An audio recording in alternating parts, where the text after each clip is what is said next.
that a few people get wealthy. You're getting wealthy off of killing Palestinians with Palantir kills Palestinians with their AI and technology. Oh. You're killing my family in Palestine. Yeah. And, you know. What kind of person are you? How do you sleep at night? Well, if you. Shame on you. Do you want to hear my answer? Sure, go ahead. Okay. So I think the primary cause of death to Palestinians. Okay. Do you want to hear the answer, or do you want to yell?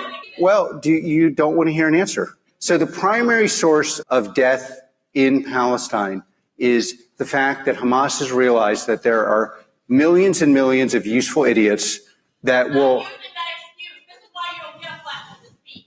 Because you are killing my people and you're justifying it because of Hamas or anyone else. Can we get security up there? Okay. One of the most. How dare you? Okay. How dare you? Your AI and your technology from Palantir kills Palestinians. Mostly terrorists. That's true. No, it's not. If you say mostly, so it's okay to kill. Okay. Look, if your argument was so strong, wouldn't you let me talk? It's so strong. It's so strong. It's so strong. Your argument is okay. That's. Thank you for.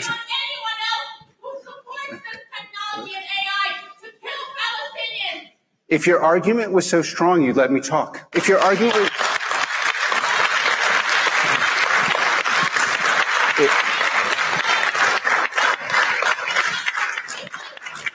By the way, just as an ipso facto thing in my book, if you have an argument... thank you. Ma'am, I think we've heard you. I think we've heard you. Shame on all of you. Okay. For supporting a genocide. Shame on all of you. You are sick. You support a genocide. When the forces of brown people. I think you came to the wrong event. Okay. It's well, no, the yeah.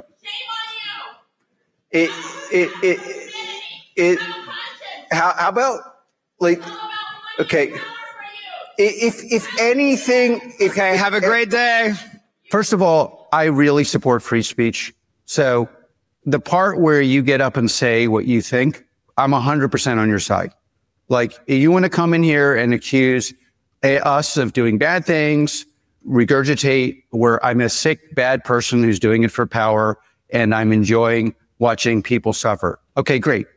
I 100% support her right to say that.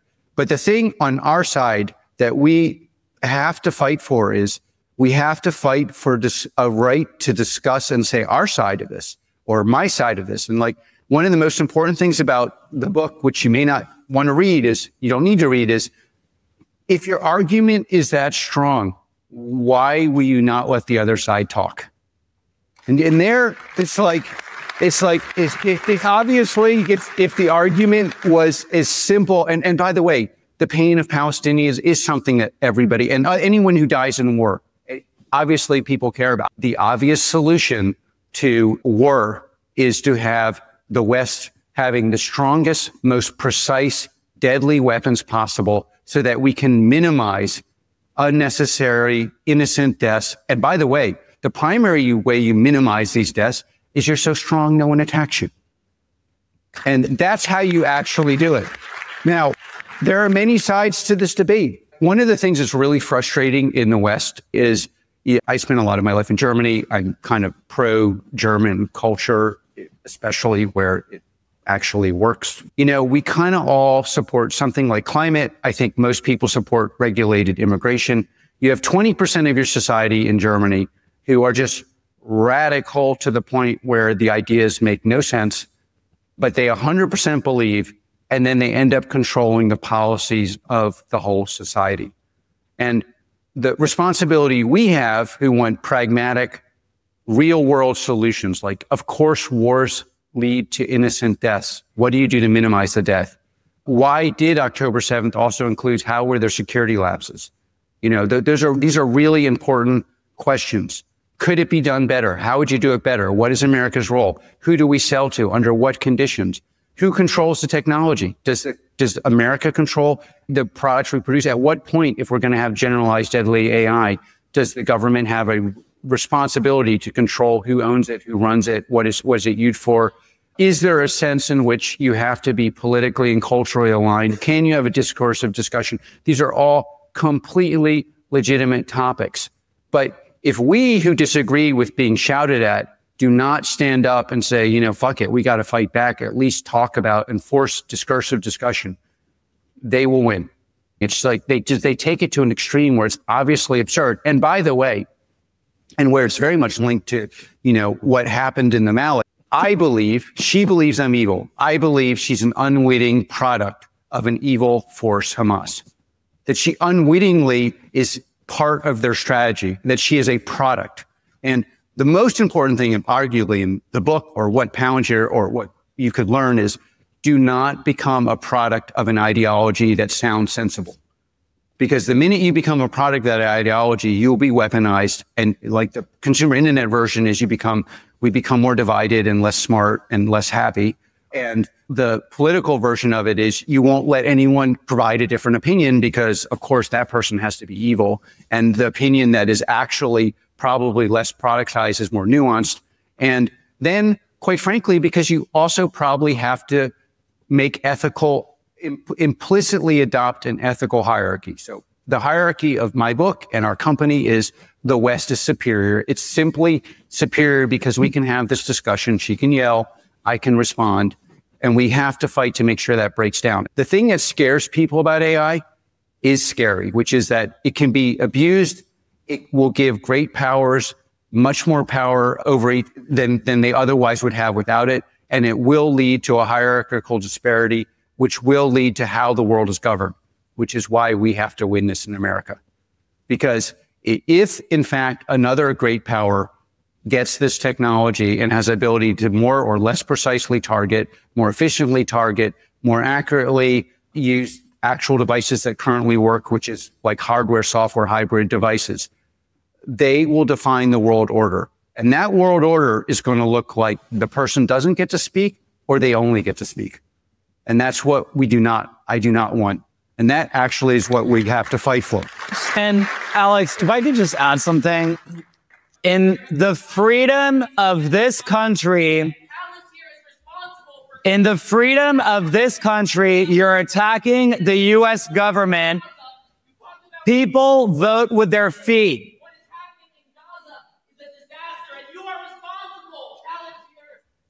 People vote with their feet.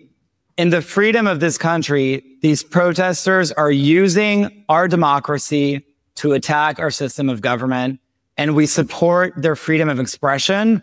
But it's important to remember that the freedoms they enjoy here, they would never be able to cause this circus in Gaza. And so it's important to keep that in mind. So shifting gears a little bit. I haven't had this much fun in a long time. Maybe I should come back tomorrow.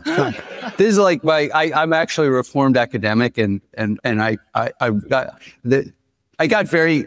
spent most of my life, there are many Palantirians here, actively hiding my dyslexia. It's probably the only thing I've ever hidden. Like, I probably should have hidden more of my personal life, or definitely should have hidden my political views. I should have, I got lots of people to quit Palantir. I didn't want to quit by telling them things that were seen insane or offending them, which I apologize for. But, the dinner table basically was, obviously it wasn't just shouting, but like discursive. And there usually was an aunt or an uncle who was occasionally over who would pull something like this, but it was usually from the far left. It's like, but the means of production are so stacked against the working class. How can you have a view? So in this room, we have a lot of builders who want to build great products and who want to build great companies. Obviously, Palantir is now, I lose track of the market cap, $220 billion market cap, depending on the day of the week. What are some of the organizational lessons that you think have made Palantir a great company? And what advice do you have for policymakers to make our government culture more efficient and effective? I believe we're in our infancy, but I think every real company that succeeds at a scale, basically, I think there's a binary thing in the history of companies, like, can you get to $1 billion in revenue or not? And it's an important metric because parts of a system can go well and can get you pretty far. But if you can cross the $1 billion mark, then something has really gone well. And it's not just something falling together. To get to that kind of mark, you have to have a founding team where people are doing something where they have a primordial level talent, I mean, inborn talent that they're willing to dedicate every ounce of their life to, probably for 5 years or more. And I believe to do that, you have to have a belief structure on top of it. The pain of dealing with highly talented people or the most talented person you've ever met is going to be very, very high. And I don't know how you do that without some belief. Now, the belief doesn't have to be, I would prefer it to be Western values and the superior of the West defined like I see it, but it doesn't have to be that. But I would say, and as absurd as that kind of sounds, look at the counterfactual. Almost every great company in the world is built by builders in this country. And why is that? Again, take the German example. Germany has people that are equally talented, equally smart. They believe much smarter, which they tell me whenever I go there. And yet in this country, and why is that? One of the reasons is we have, our version of religious freedom is you get to define your own church, synagogue, mosque, or cult. And then you get to set largely the rules of your own religious community. And that seems like a banality, but it really only exists at scale in this country. So as you know, in Europe, if you move to Germany or Switzerland, you're Jewish, Christian, or Muslim, and then it's the community standards defines whether you're a member. And in this country, you get to decide and you get to set, and we have a belief culture. And if you combine that with enough technical people and pragmatism, you can have a great company. But the part that people leave off the balance sheet when they talk about builder is the belief side. And I think there was a flash in the pan where there were companies where the people were just completely narcissistic. And there is a narcissism to believing you're going to do something, a productive narcissism I'd like to believe, of believing you're going to do something really big and great, even though the odds are stacked against you. That's necessary. But believing there is something larger than the numbers, that is more important than the numbers, that gets you through the pain of failure and, in my view, the greatest task ever, which is working with someone who annoys the crap out of you every day for 5 years and deep into your pores annoys you. It requires belief. And then I think especially now, you really obviously have to have something that is actually differentiated and actually deep and hard to do. Now, deep and hard, it can be a combination of tech depth and an ability to sell into a difficult market, like breaking into the US government to get them to buy something that they couldn't measure, couldn't see, couldn't feel, couldn't test software was really hard. And, I think it's gotten easier, but it's still hard. Businesses have basically two components: deep tech and some way of getting someone to buy it. And you need to do both. And that's why it's very hard, because most people who can do the deep tech probably are building the wrong product or can't get the product out of the first or the second or the 10th or the billionth out of the jar. And so you have to think very seriously about both of those in what you're building and how you go to market. And then you want to be in America, honestly. There are people from all over the world here, and I want the West to succeed. If you want to know how good you are at tech, you do it here. It's not just this. People say it's a scale thing, a capital thing. No, it's people. This is more of a métier or an art form than a science, and all the artists are here. So you got to come here. If your government doesn't want you to be here, come here. This is where the action is. You can then build it and then go abroad or build it, co-build it. But it's like, if you want to be in the NFL, you come to America. You want to be in tech, you come to America. You want to do lots of, I wanted to be a philosopher till I realized it was ridiculous. There are lots of places you could go to be a ridiculous philosopher. Germany is a great place for that. And you'll have a great social life because people appreciate that. But, so this is where the action is. And it's really important not to ignore these banalities because they will determine your fate. And then, it's really important to have dialogue. you should have a low tolerance for stupidity.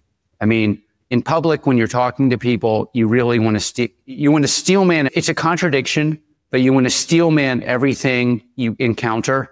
How could this stupid thing actually be true is a really important question. But if the stupid thing is actually stupid, and if it comes from a world-class wealthy person, it's still stupid. It's just stupid, but you can't just write off things as like, this is obvious. You have to spend a lot of time figuring out, is something that otherwise looks dumb actually smart? And that's hard to figure out. But, that it's not a prestige thing. A lot of smart people and accomplished people say things that used to be true. And like one of the reasons we succeeded at Palantir, like we sued the government. I've told the story 1,000 times, so some of you have heard it. But I sat here and the most famous people sat there and they said, if you sue the government, everyone will know you're an asshole. And I'm like, I don't really view myself as an asshole. And so we sued the government.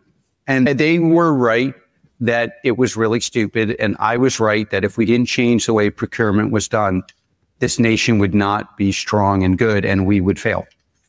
And there are a lot of people here in this room who, have great companies because of their innovation and their hard work and their dedication to specialized talent. And also because we sued the US government and now there's something like meritocracy. So you're still shooting uphill. But shooting uphill and shooting like to Mount Everest while they're dropping grenades on you is a different story. So Alex, in closing, these two protesters was actually my secret way of creating the perfect segue to talk about your assessment of America's policy in Israel post October 7th. And I wanted to ask you, where does Palantir, as a philosopher, you opine a lot on cultural issues. And Palantir took out a full-page ad in the New York Times post-October 7th to say Palantir stands with Israel. Where do you source that moral conviction? And can you explain to us a little bit why that's so important to you? Well, I think at the end of the day, moral conviction is just conviction. And for better or worse, we have it at Palantir, and lots of people don't agree with our convictions. I do think having moral conviction is one of the main it's too simple to say you have clarity of conviction and therefore you're going to succeed. That's not true. But I do think the inverse is also much harder than people think. Without any kind of conviction, I think it'd be very hard to stick. Well, we had 17 years of where everyone was short Palantir. Everyone. And we stuck with it. And, and then also the kind of highly meritocratic environment comes with pain. And so you need conviction to get that to work. And flat hierarchy means everyone's telling you're stupid all the time. So you need conviction to get that to work. The West has to survive. I think we have a way of ordering our life that is very special and is very underappreciated, often by our elite institutions, especially.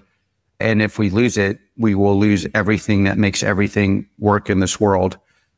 I don't know exactly where the source of my personal convictions come, or it's more just a belief structure, but I'm very proud we have them. And I think as importantly, every time we reach a new milestone, so $1 billion, in each segment of our company, or one of the more important attributes of it is you win arguments in this country and industry by having conviction that leads to big tendies, which is a retail investment way of saying money. And so if you want to convince the world that you're right about something and you're a builder here, one of the best ways to do it is to build a great business, because everyone will listen. The stuff I'm saying now is arguably the same stuff I've been saying for many, many years. And it wasn't that worth, so I think you win arguments by basically building a castle of success and letting people look at it. And then they basically assume that the way you see the world. And by the way, again, this is kind of in the book, but one of the most important interactions I had was a very poor graduate student. I was so poor. I had this family in this rural village that gave me a coat. In Frankfurt, no one knew a fascist during the war. In this village, people were like, yeah, I was basically a Nazi. And one of the most important things I learned from them was It was the fact that America and American ways of thinking made them healthier and wealthier and happier that changed how they saw the world much more than anything else.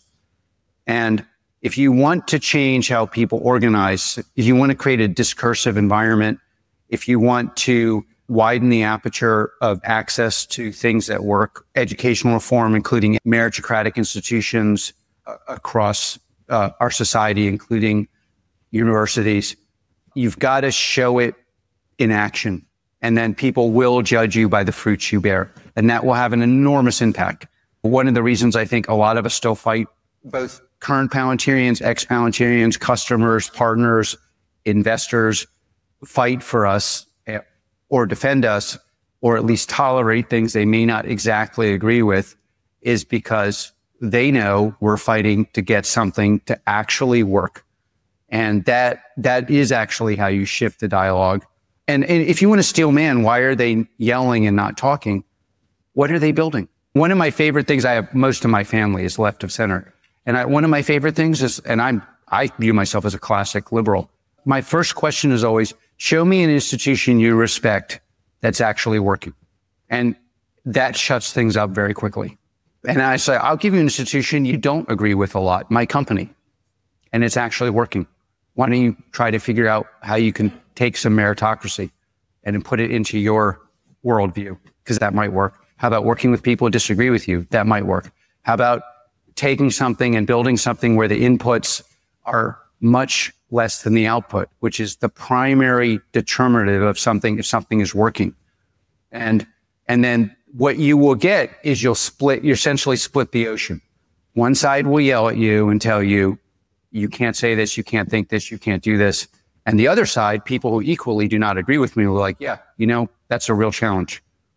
And it's those people that don't agree with you, that are open for a system that actually works, like a system that any system in a differentiated, complicated society below which we cannot regress without destroying all of our lives is going to have certain attributes. Talented people are going to succeed more. Hardworking people are going to see more. There's going to be wealth inequality. You're going to have to deal with ways to test for merit. There may not be the simple ways we know. And you're going to have to produce something where the inputs are less than the outputs. And we have to get, and the way you convince people of this is you do something that's successful and you challenge them to have their worldview produce something that is better. And usually what you'll find is half the people will say, yeah, well, you're kind of some form of bigot or you're evil. And the other half will be like, yeah, okay. And then that's how you organize things. And that's how you actually make a lot of change. Jensen, welcome to the Hill and Valley Forum. It's great to have you. You've positioned AI as a new industrial revolution with AI factories at the center of it. Can you explain to us what is an AI factory and why is it important to understand in the 21st century economy? AI. Oh, we've been talking a lot about AI over the last several years. It's multifaceted, and I think it's helpful to look at it in this lens. First, of course, AI is a new technology. It's a new technology in the sense that it's built differently than software of the past, and this new software can do things that software of the past could not do. So it's incredible technology. All the things it can do, all the things that we have to do to keep it safe, all the amazing things that it's going to enable, fantastic. So there's the technology layer. The second layer, which is rather new, in the last technology industry, software production, it was done by humans typing. Now we have a new industry, and this software is produced with machinery.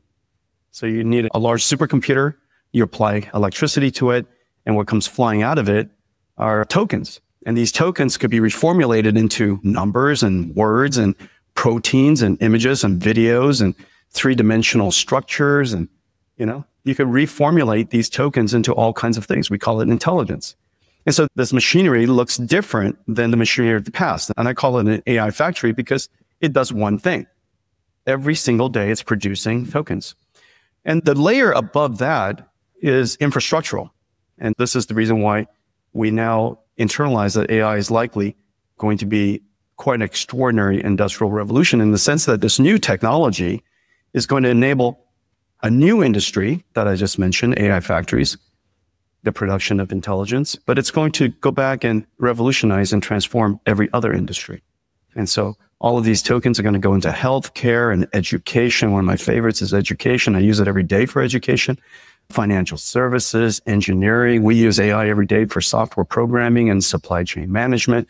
It's about to go into manufacturing and so on and so forth. And so when you think about it from these three layers, it's very clear this is as transformative, as impactful as electricity was before, and it's going to revolutionize every industry. So it's an industrial revolution.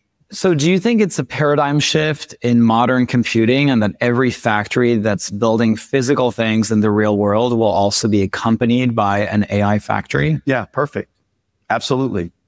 Every company that makes things today, so long as they move, so let's say you make lawnmowers or they build construction machinery. Today, it's largely manually manipulated. In the future, it'll be autonomous or highly autonomous or semi-autonomous or assisted. But when it becomes autonomous, then it'll be software defined. And so you're going to have to produce those tokens, those software that feeds that tractor. And so in the future, every company that builds things will have a factory that builds the things that they sell.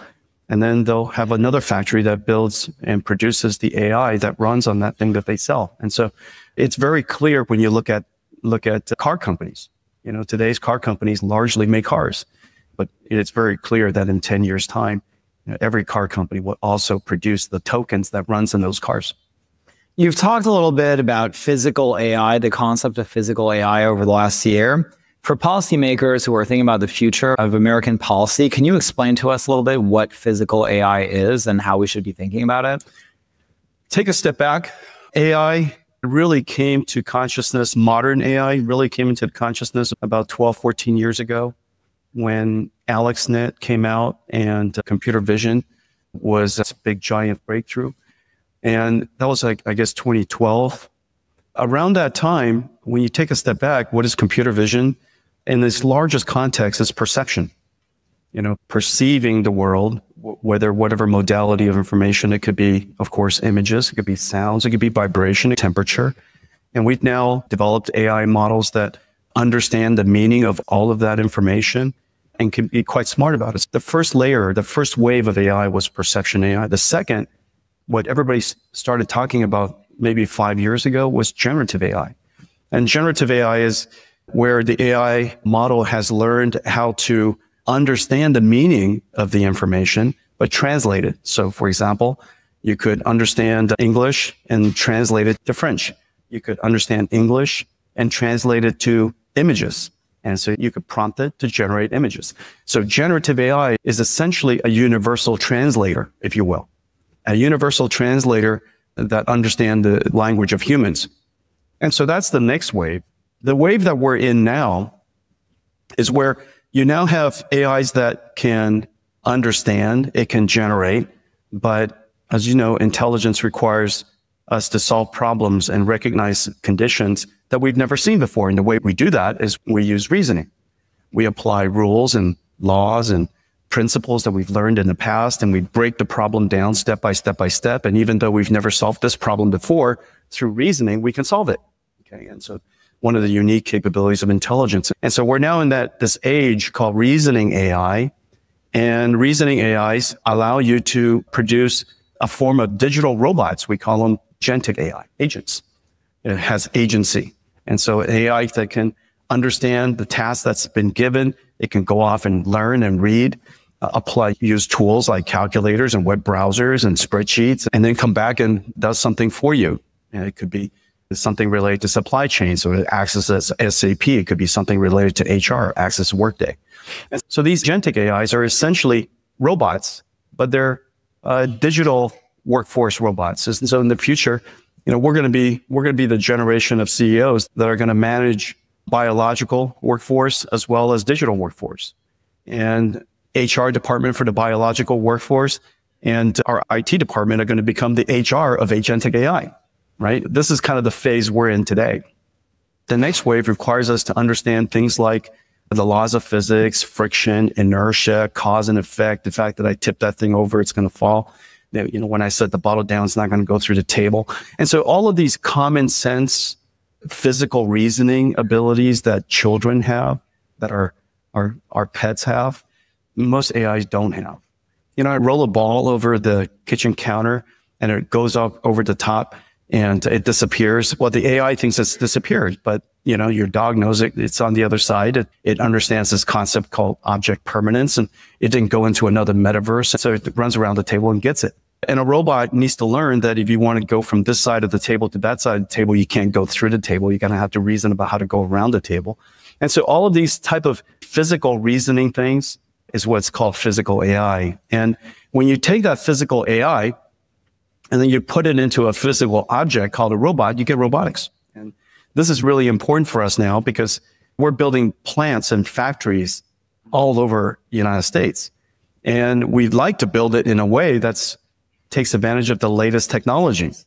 And so hopefully, you know, in the next 10 years, as we build out this new generation of plants and factories, they're highly robotic and they're helping us deal with the severe labor shortage that we have all over the world. So many people have talked about this concept about the fact that we're in an AI race globally. What do you think the US government needs to do to win that AI race, to have the very best AI technology? First, in order to have a race, to do well in a race, you have to understand the race. And you have to understand the resources that you're working with, the assets that you have, the assets you don't have, your advantages and your disadvantages. And some of the things to realize is that AI is fundamentally, at this core level, going back to the 3 levels that we're talking about, at each level, we have to make sure that we understand the game. And this game there's no 60-minute clock on this thing. This is an infinite game. And so most people aren't very good at playing infinite games. You know, Nvidia is now 33 years old. We've been through 3 computer revolutions, from the PC revolution to the internet to mobile, and now we're in AI. And so in order to thrive across all of these different changes in the environment, you have to understand how to play games. And so the things that I just described, understanding the game, understanding the assets you have, really important. At the first layer, at the technology layer, the most important thing to understand is the intellectual capital. And remember, 50% of the world's AI researchers are Chinese. First, just take a step back and recognize that important factor has to play into how we think about the game. The next is AI factories. In order to do well there, you need to have energy, because fundamentally, we transform electricity into digital tokens. Just as the last industrial revolution transformed atoms through energy into steel things and physical things that we know, cars and things like that, buildings and things like that. And the generation before that, we gave it water into a machine called the dynamo, and what came out was electricity. And so now we have electricity go in and tokens come out. So the next layer requires energy. The layer above that is just happening now. And it's really, really important that we understand that ultimately the winners of the last industrial revolution wasn't the country that invented it. It was the country that applied it. And the United States applied steel, applied energy faster than any country. Everybody else was worried about things like labor and, you know, horses being replaced by cars and, you know, those kind of matters. But the United States we just took it and ran with it. And so the infrastructural layer above that is about the application of the technology. It's about not being afraid of it, wanting to engage it, reskilling our workforce so that we're able to apply it, encouraging people to adopt it. And so when you look at AI through the lens that I just described, the framework that I just described, each one of the layers has its own, if you will, challenges and opportunities, and the game's a little different in each one. On the workforce point, the press has been so focused on weaving the narrative that AI could potentially lead to mass displacement of labor and mass unemployment. Could you help paint a picture a little bit about what your prediction is for the impact of AI on the job market, but also more specifically on what you see as the potentially new categories of jobs that we're potentially not even thinking about today that could actually come into being? Some jobs, new jobs will be created. Some jobs will be lost. Every job will be changed. Okay, so let's just break it down. It's always easy to go to one extreme from another, but I always find it helpful when you break the problem down, reason about it from its first principles. And again, in this framework that I just described, at the lowest layer, as you know, And Jacob, you're deeply integrated into venture investment, and you know what's going on in AI. And you know, at the foundational layer, it's because of AI that San Francisco's back. Anybody who lives in San Francisco, you'll know what I'm talking about. Just about everybody evacuated San Francisco. Now it's thriving again. It's all because of AI. And AI creates a new type of job. And the fundamental reason is because it's software development, but done in a different way. We've changed every layer of the technology as a result of AI. What used to be human coded software running on CPUs are now machine learning generated software running on GPUs. And so every single layer, the tooling of it, the compilers of it, the methodology of it, the way you collect data, curate data, use AI to guardrails, use AI to teach, use AI to keep the AI safe. All of that technology is being invented right now, and it creates tons of jobs. At the next layer, this is where the giant opportunity is. Remember, I just said that we're going to create a new type of factory, and this factory has electricity come in and it generates tokens out. A 1 gigawatt factory, and we're, in the horizon building something like 7, 8, 10 gigawatts of AI factories. 1 gigawatt factory is $60 billion. $60 billion for 1 gigawatt. 100 megawatt factories is pretty commodity now. It's pretty commonplace. And so you just divide that by 10. But $60 billion is the annual, one factory is the annual revenues of Boeing. And to build it, you have to finance it, creates a lot of jobs. You have to build out the site, the shell, creates a bunch of jobs, construction. You got carpenters, you got steel workers, you got masons. You got to build out that factory. $60 billion factory. This thing is gigantic. You have to have mechanical engineers, electrical engineers, plumbers. And then after that, all the low voltage stuff, all the IT and the networking. After that, operations. That entire cycle is about 3 years. A whole bunch of new trade jobs have to be created. These trade jobs, in the last computer industry, the last computing platform shift, the number one critical path for most companies' growth is software engineers. This next layer, AI factories, the number one is going to be trades, the trade craft. And I think this is terrific. Our country needs to acknowledge that tradecraft is respectable work and it's critical work and it's necessary to build our country. And so we want to encourage tradecraft, electricians, plumbers, carpenters, steel workers, the whole span of it. We're going to need a whole bunch. And then now above that is when we can start talking about how are these AI agents going to change the work of doctors or financial service professionals or customer care, or in our company, just as a starting point, every single software engineer is now assisted by AI assistants. And the amount of code that we check into the company is incredible. As a result, our productivity has shot up through the roof, and we're hiring more people because it enabled us to create more things that the world desires. It increases our revenues and increases our ability to hire. And so I think that layer above really wants to engage AI as early as you can. Remember, it's not AI that's going to take your job. It's not AI that's going to, destroy your company. It's the company and the person who uses AI that's going to take your job. And so that's, something to internalize. There's been such a huge amount of focus lately on bringing manufacturing back. A lot of people in the AI space have talked about the concept of how digital twins and manufacturing plants adopting digital twins could actually help enable rebooting manufacturing here. And simultaneously, the CEO of Apple, Tim Cook, recently said that one of the main bottlenecks to reshoring and making the iPhone here was having a good and precise robotic arm technology.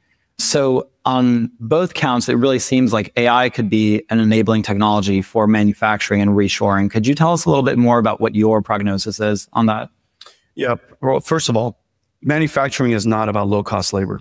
Advanced manufacturing today is software. The entire factory is software driven. The entire factory is one giant robot. And it's a robot orchestrating a whole bunch of robots inside. And so these advanced factories has a lot of people in it, but it's largely technology. And so I think the first part of it is in our industry, and I'll just talk about mine, the ability for us to manufacture end to end from silicon to the AI supercomputers here onshore is a terrific opportunity. And I'm delighted that the administration is really encouraging and supporting the industry to onshore manufacturing. This is high quality work. It's advanced technology work. Doing it onshore is a fantastic opportunity.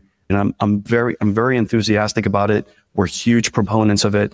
And we're fortunate that we have partners around the world who are supporting us to do that. That's number one.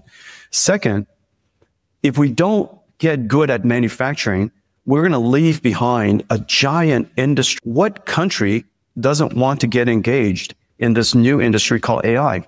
Why would you not want to produce AI? Why would you not want to engage in one of the most advanced manufacturing? It's manufacturing. It just happens to be numbers when it's done. And just like it was electrons at the last industrial revolution, most people couldn't understand that you could create this thing through a machinery called dynamo. Now we call it, Nvidia AI supercomputers. But back then, a dynamo, what came out of it was invisible. It's electricity. Don't touch it, but it's electricity. It's electrons. And now, it's a new form of electrons, it's numbers. And so, of course, we want to engage in this new industry. And in order to do that, we have to have manufacturing onshore. Now, the thing that is absolutely the case, because manufacturing is so technology intensive, we should do it in a digital twin first. We should do it in virtual reality first. Nvidia designs the most complex systems in the world. Each one of our generation R&D, call it $20 billion, maybe more now, but call it $20 billion of R&D just to produce a family of chips.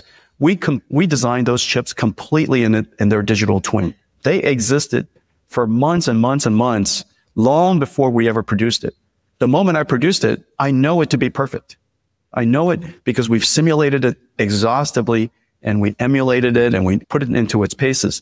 We should do the same with digital factories, large factories. We should completely create digital twins, use artificial intelligence to create these digital twins, operate it, virtual integration, integrate these magnificent structures completely digitally, operate it, optimize it, and use it for planning your output completely digitally. And in the future, every factory will have a digital twin version. In the future, and I'm hoping every human will have a digital twin version. Every car has a digital twin version. Every building has a digital twin version. Every city has a digital twin version. So this idea of digital twins is happening now, and it's all happening because of artificial intelligence. What is your expectation on the timeline by which we live in a world where AI-enabled robots become a ubiquitous part of everyday human life? A self-driving car is a robot. Now, it's taken us about 10 years. And now Waymo is in cities around the nation and is doing fantastically. It's terrific to see the Waymos driving around in San Francisco and other cities. It took about 10 years. Robots will take less time. And the reason for that is because we can constrain the environments where the robots operate. And so the robots don't have to be as general purpose as a car. Once you're in San Francisco, you got to work in every street and every single condition. And so in the case of a robot, we could be a lot more constrained. From the moment that something is prototypable, fairly functional, to the time that it becomes a high volume product, call it 5 years. And so we have quite high functioning robots today. And so in some 5 years time, we're going to see robots get pumped out of these factories. And every car company who makes cars today will be very good at building robots. They just have to get good at the software part of it, the AI part of it. But that technology is really fairly available.